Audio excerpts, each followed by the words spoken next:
শখের জিনিসটা বেশিদিন থাকে না, সেটা হোক মানুষ কিংবা পশু পাখি অথবা জিনিসপত্র।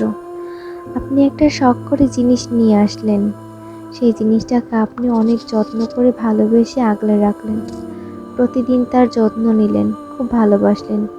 দেখবেন হঠাৎ করে সেই জিনিসটা নাই হয়ে গেছে, অথবা সেই জিনিসটা হারিয়ে গেছে, যা আর কখনোই আপনার কাছে ফিরে আসবে না। কেমন লাগবে তখন?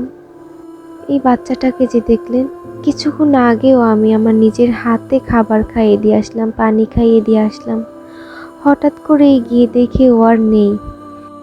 সুস্থ সবল বাচ্চাটা কি থেকে কি হয়ে গেল মাথায় আসলো না।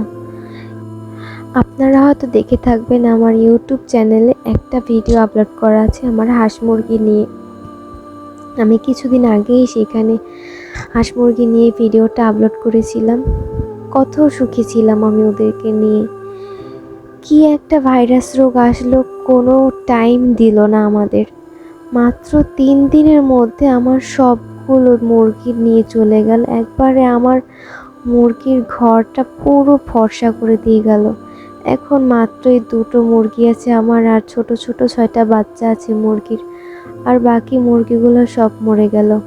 আমার শখের মুরগি ছিল, সবগুলো মরে গেল। এই সেই বাচ্চাটার মা বাবা। আমি এই বাচ্চা দুটোকে সেই ছোটবেলা থেকে নিজের হাতে খাবার খাইয়ে এতটা বড় করেছি। আর সত্যি বলতে কি জানেন, আমি সবগুলো হাঁস মুরগি ডিম থেকে বাচ্চা ফুটে বের হওয়ার পর থেকে নিজের হাতে একটু একটু করে খাবার খাইয়ে বড় করেছি।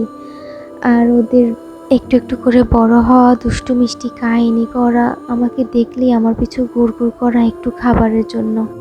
এদের কেউ ভালো না বেশি থাকতে পারে? সত্যি বলতে কি জানেন, আমি এদেরকে খুব ভালোবাসি। তাই এদেরকে আমার মানসিক সুখ বলে মনে হয়, প্রাকৃতিক সুখ বলে এদেরকে আমার মনে হয়। তাই সারাটা দিন আমি আমার পরিবার আর এদেরকে নিয়েই কাটিয়ে দিই। এগুলো তারাই বুঝবে যারা প্রকৃতি খুব ভালোবাসে, যারা এরকম অবুঝ প্রাণী খুব ভালোবাসে, তারা এই কষ্টটা বুঝবে। আর শখের জিনিস হারিয়ে গেলে যে কতটা কষ্ট হয়, যার হারিয়েছে একমাত্র সেই জানে, সেই বোঝে। যাই হোক, যেই জিনিস চলে গেছে সেটা তো আর কখনো ফিরে আসবে না। এখন যতটুকু আছে ততটুকু দিয়েই আমার বাকি পথ চলতে হবে। জানি না আমি ওদেরকে আমার ভালোবাসা দিয়ে কতটুকু আগলে রাখতে পারবো, তবে আমি আমার সবটুকু দিয়ে চেষ্টা করব ওদেরকে যত্ন করে আগলে রাখতে। আর তোমরাও সবাই দোয়া করবে আমি যেন সফল হতে পারি।